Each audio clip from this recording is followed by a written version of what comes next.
দেশের ক্রিকেটের দাবি দেওয়া, ইন্টারন্যাশনাল ক্রিকেট সব নিয়ে আমরা কথা বলছিলাম। তবে এবার ফ্রি হিট আপনাদের কথা আমরা শুনতে চাই এই সেগমেন্টে। আপনারা কি বলছেন সেখানেই চলে যাব। ফ্রি হিটের প্রথম কমেন্টে যদি আমরা আজকে দেখি, রাফি, স্বপ্নহীন হৃদয় তিনি কমেন্ট করেছেন, চ্যালেঞ্জিং বটে, তবে না পারাটাও কঠিন কোনো বিষয় না। পাকিস্তানের সাথে যেভাবে খেলেছে তার ধারাবাহিকতা ধরে রাখতে পারলে আশা করা যায় ভালো কিছু করবে। তিনি মনে হয় ইন্ডিয়া সিরিজের কথা ওনার নাম স্বপ্নহীন, বাট উনি কিন্তু স্বপ্ন দেখছেন। ইতিবাচক ব্যাপার যে সেই স্বপ্নকে বাস্তবে পরিণত করাটা ক্রিকেটারদের নিশ্চয়ই দায়িত্ব।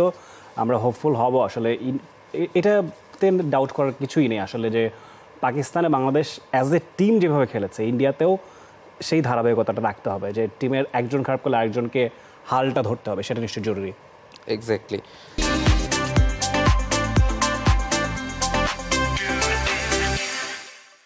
এবং হ্যাঁ, পরের কমেন্টে যদি যাই, মাহফুজ তালুকদার তিনি বলছেন, এই স্কোয়াড কি টেস্ট চ্যাম্পিয়নশিপের ফাইনাল খেলার জন্য ঘোষণা করেছে নাকি? আপনার কাছে কি মনে হয়?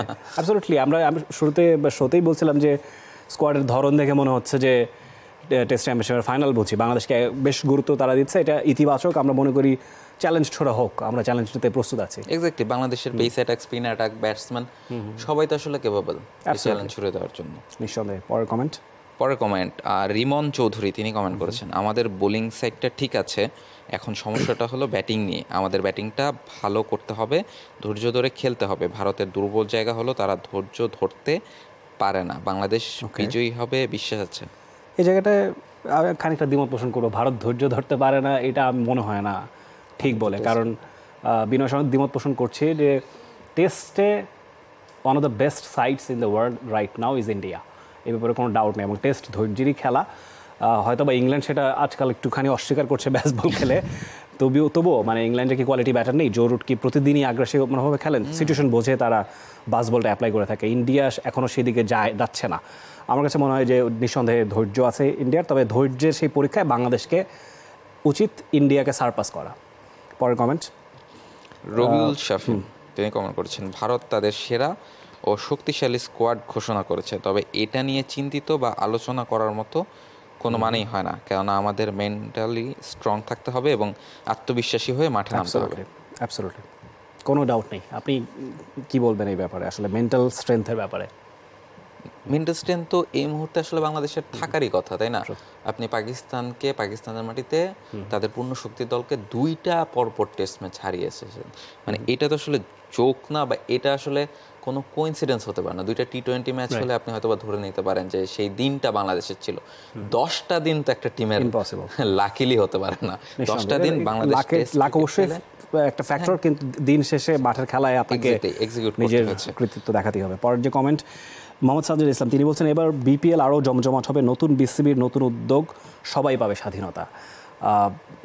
বিপিএল নিয়ে আসলে কমপ্লেনটা অনেক দিনের। বিপিএল শুরুর যে কয়েকটা আসর ছিল সেটা নিয়ে কিন্তু সে অর্থে কোনো ডাউট ছিল না। বিপিএলের প্রথম কয়েকটা আসর মানে দাবি করা হতো যে আইপিএলের পরে second best franchise cricket tournament in the world.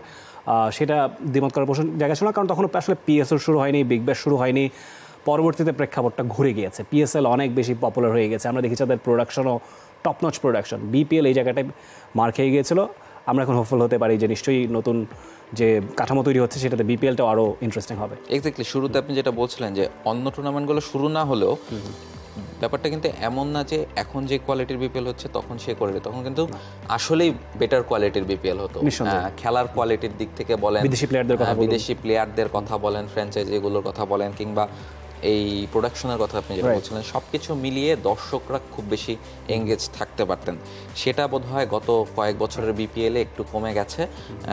সেটা নিশ্চয়ই এবার যেহেতু নতুন বোর্ড, তারা নতুন করে চিন্তা ভাবনা করছেন কিভাবে আর এই বছরের বিপিএল কিন্তু কম্পারেটিভলি খানিকটা বেটার হয়েছে। সো আমরা এক্সপেক্ট করব নেক্সট বিপিএলটা আরও ইন্টারেস্টিং হবে। লাস্ট কমেন্ট আমরা পড়বো, সেটা হচ্ছে মাইনুল ইসলাম সীমান্ত। তিনি বলছেন, ভারতের দল ঘোষণা দেখেই বোঝা যায় বাংলাদেশকে তারা সমীহ করছে। সমীহ না করে উপায় আছে? না করে কোনো আসলে উপায় নেই এইভাবে টেস্ট ম্যাচ জেতার পরে। আর ইন্ডিয়া এবার হয়তো একেবারেই তাদের কোনো এক্সপিরিয়েন্স ক্রিকেটারকে বিশ্রাম দেননি বা কোনো রকম ছাড় দিতে তারা রাজি না। তবে এমনিতেও ইন্ডিয়া যখনই বাংলাদেশের সাথে টেস্ট ম্যাচ খেলেছে তারা টেস্ট ক্রিকেট নিয়ে আসলে সবসময়ই কম বেশি সিরিয়াস।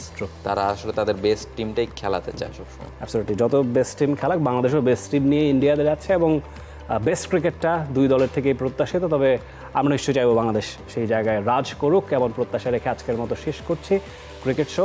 সপ্তাহে 4 দিন শনি, সোম, বুধ এবং শুক্রবার আমরা হাজির হয়ে যাই ক্রিকেটের নানা গল্প নিয়ে। সেই পর্যন্ত সবসময় টি স্পোর্টসের সঙ্গে আপনাকে থাকতে হবে।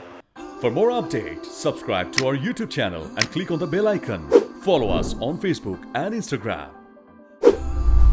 Download T-Sports app to enjoy exciting games and highlights. Visit tsports.com.